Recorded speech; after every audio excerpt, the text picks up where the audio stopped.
புகைப்பிடிப்பது புற்றுநோயை உண்டாக்கும், உயிரைக் கொல்லும். மது அருந்துதல் உடல் நலத்திற்கு தீங்கு விளைவிக்கும். பாதுகாப்பாக இருப்பீர், மது அருந்திவிட்டு வாகனம் ஓட்டாதீர்.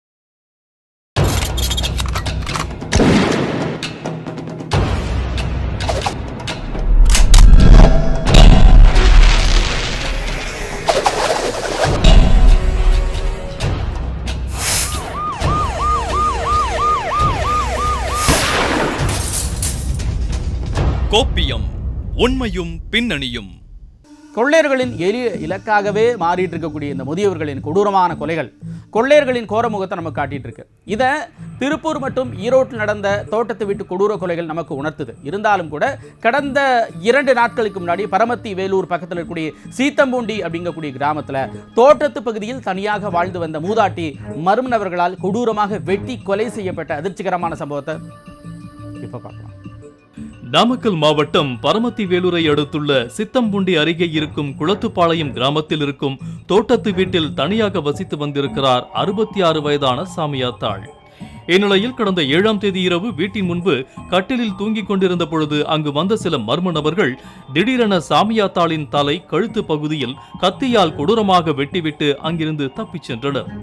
இதில் படுகாயமடைந்த அவர் செல்போன் மூலம் அருகே உள்ள உறவினருக்கும் தனது பிள்ளைக்கும் போன் செய்து தன்னை வெட்டிவிட்டதாக தகவல் தெரிவித்திருக்கிறார். இதையடுத்து அங்கு வந்த உறவினர்கள் இரத்த வெள்ளத்தில் கிடந்த மூதாட்டியை மீட்டு சிகிச்சைக்காக கோவையில் உள்ள தனியார் மருத்துவமனைக்கு கொண்டு சென்றனர். ஆனால் அங்கு சிகிச்சை பலனின்றி மூதாட்டி சாமியாத்தால் உயிரிழந்தார். பின்னர் இது குறித்து தகவல் அறிந்த நாமக்கல் எஸ்பி ராஜேஷ் கண்ணன் மற்றும் போலீசார் சம்பவ இடத்திற்கு விரைந்து சென்று விசாரணை நடத்தினர்.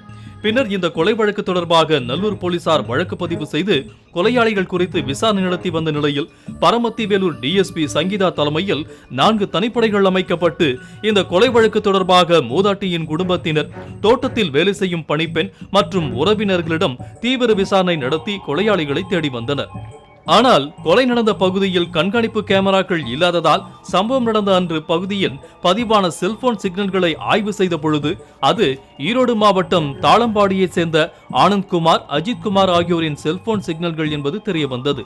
மேலும் அவர்கள் கரூர் மாவட்டம் குளித்தலை பகுதியில் பதுங்கியிருப்பதை அறிந்த போலீசார் அவர்களை கைது செய்து கொலை குறித்து நடத்திய விசாரணையில் பல திடுக்கிடும் தகவல்கள் வெளிவந்தன. அதில் அரியலூர் மாவட்டத்தை சேர்ந்த ஆனந்தராஜ் ஈரோட்டை சேர்ந்த தனது நண்பன் அஜித்குமாருடன் கடந்த 5 ஆண்டுகளுக்கு முன்பே கொலையான சாமியாத்தாள் வீட்டிற்கு வேலைக்கு வந்துள்ளனர். அப்போது இவர்களுடைய நடவடிக்கை சரியில்லாததால் சாமியாத்தாள் திருப்பி அனுப்பியிருக்கிறார். இதையடுத்து சாமியாத்தாள் மகளின் வீட்டில் 3 மாதங்கள் இருந்துவிட்டு பின்னர் அங்கிருந்து சென்றுள்ளனர். இந்த நிலையில் சாமியாத்தாள் வீட்டில் நகை பணம் இருப்பதை தெரிந்து கொண்ட இருவரும் அதனை கொள்ளையடிக்க திட்டமிட்டே வந்துள்ளனர்.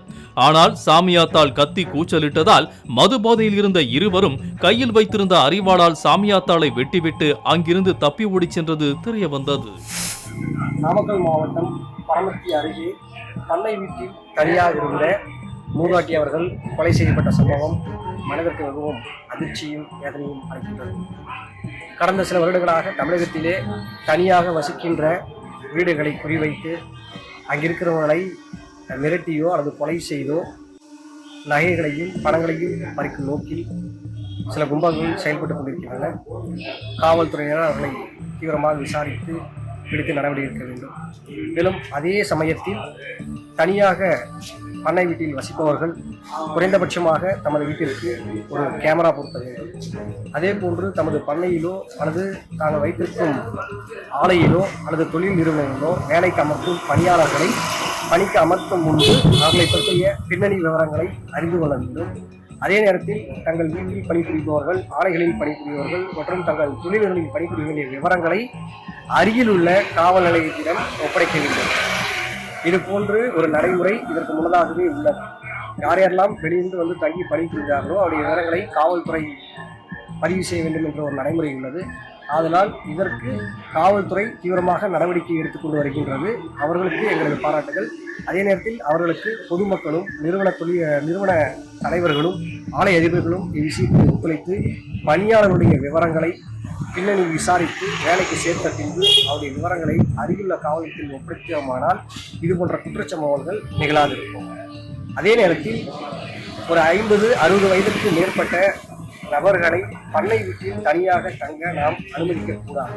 குறைந்தபட்சம் 2 அல்லது 3 பேர் அன்று சொன்னமையானால் அங்கு எந்தவித அசம்பாவிதம் நடப்பதற்கான வாய்ப்புகள் குறையும்.